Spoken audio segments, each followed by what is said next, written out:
मैदान अशर में ख़वातीन से सबसे पहले क्या पूछा जाएगा? ख़वातीन से दूसरा सवाल क्या किया जाएगा? ख़वातीन से मैदान अशर में 5 सवाल है, 5 बातें हैं कि ए इब्ने आदम जब तक तुम इस 5 बातों का जवाब ना दे सको जब तक अपनी जगह से नहीं हिल सकता।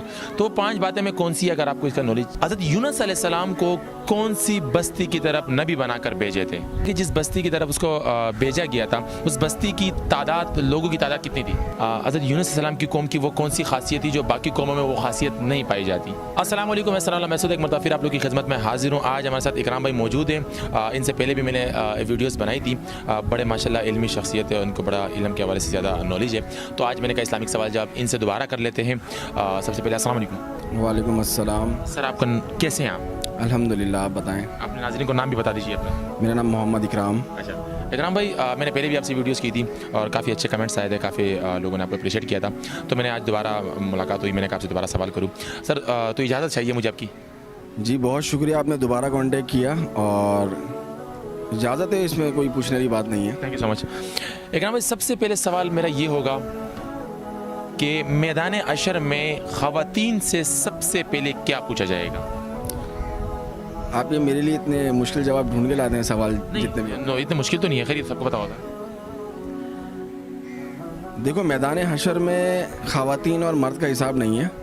मैदान हशर में ख़वातीन हो या मर्द हो, उन सबसे पहला सवाल यही पूछा जाएगा कि नमाज के बारे में, और जवाब भी उसका उसी में होगा। लेकिन सवालात जितने भी दिए जाएंगे वो ख़वातीन और मर्द के हिसाब से नहीं होंगे। उस ख़वातीन हो या मर्द हो, उन सबसे नमाज के बारे में पूछा जाएगा।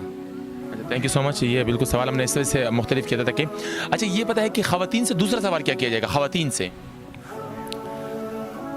हाँ ये थोड़ा टिपिकल है। ख़वातीन से दूसरा जो सवाल किया जाएगा उसमें उनके शौहरों के हकूक़ के बारे में, ख़वातीन के बारे में अगर बोला जाए तो। ख़वातीन के बारे में। अच्छा ये पता है कि मैदान अशर में 5 सवाल है, 5 बातें हैं कि ए इब्ने आदम जब तक तुम इस 5 बातों का जवाब ना दे सको जब तक अपनी जगह से नहीं हिल सकता। तो 5 बातें में कौन सी, अगर आपको इसका नॉलेज। 5 बातें जो हैं उसमें उम्र के बारे में पूछा जाएगा कि इतनी उम्र आपको उम्र दी थी, कहाँ खर्च की? जी बिल्कुल, उम्र के हवाले से, और जवानी कहाँ सर्फ की।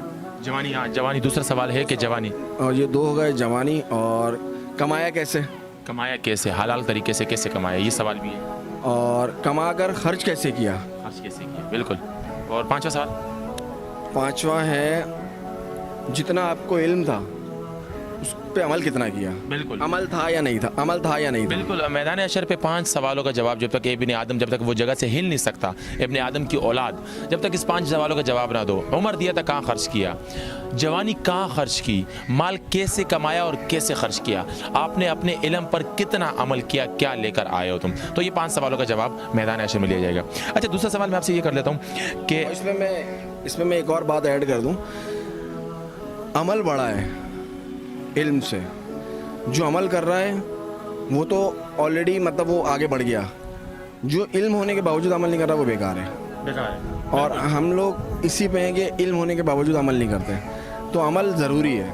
इल्म होना तो है लेकिन इल्म भी होना चाहिए, लेकिन अमल बहुत बड़ी चीज़ है। अमल ज़रूरी है, बिल्कुल सही बात है। अमल, इल्म हो तो अगर अमल नहीं हो, इल्म तो शैतान के पास भी है लेकिन अमल नहीं है, बिल्कुल सही बात है। अच्छा हज़रत यूनुस अलैहिस्सलाम को कौन सी बस्ती की तरफ नबी बनाकर भेजे थे? ये बहुत हार्ड सवाल लाए आप, लेकिन जहाँ तक मुझे याद पड़ रहा है नैनवा बस्ती थी, उस पर मबूस किया था। हाँ, नीनवा की तरफ मबूस, बिल्कुल। अच्छा ये आपको पता है कि जिस बस्ती की तरफ उसको भेजा गया था उस बस्ती की तादाद, लोगों की तादाद कितनी थी? लगभग लाख के करीब, लाख से थोड़ी ऊपर होगी या नीचे होगी, लेकिन लाख बोली जाती है। 1 लाख के करीब लोग थे उसमें।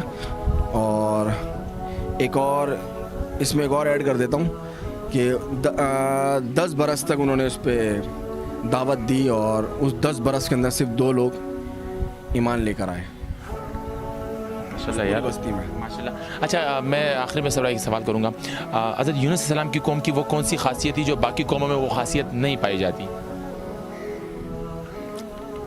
वो हट धर्मी पे नहीं उतरते थे।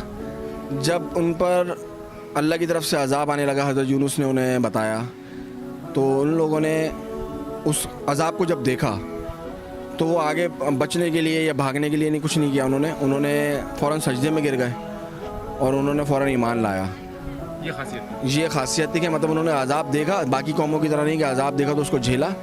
उन्होंने अजाब देखा कि अजाब आ रहा है और उसकी वजह से सजदा कर दिया और एक अल्लाह को मानना शुरू किया, तो वो अजाब टल गया। ये खासियत थी उसमें। बिल्कुल सही कहा। तो यूनुस अलैहिस्सलाम की कौम के ऊपर जब अजाब आने था तो वो जिस तरीके से वो अजाब उन लोगों ने देखा तो वो जो है ना उन लोगों ने डायरेक्ट ईमान कबूल कर लिया था। उसके बाद फिर जो है यूनुस अलैहिस्सलाम गुस्से की हालत में बस्ती से निकल गए थे। फिर उसी अजाब का जो है ना यूनुस अलैहिस्सलाम को अल्लाह ताला ने जो है ना, अल्लाह ताला की भी करीम ज़ात है, लेकिन इस तरीके से जो है ना यूनुस अलैहिस्सलाम के ऊपर आफत आ गई थी। लेकिन ये नहीं कह सकते हम। बाकी जो है ना ये वीडियो ख़त्म हो जाती है, इंशाल्लाह मिलते हैं फिर नई वीडियो।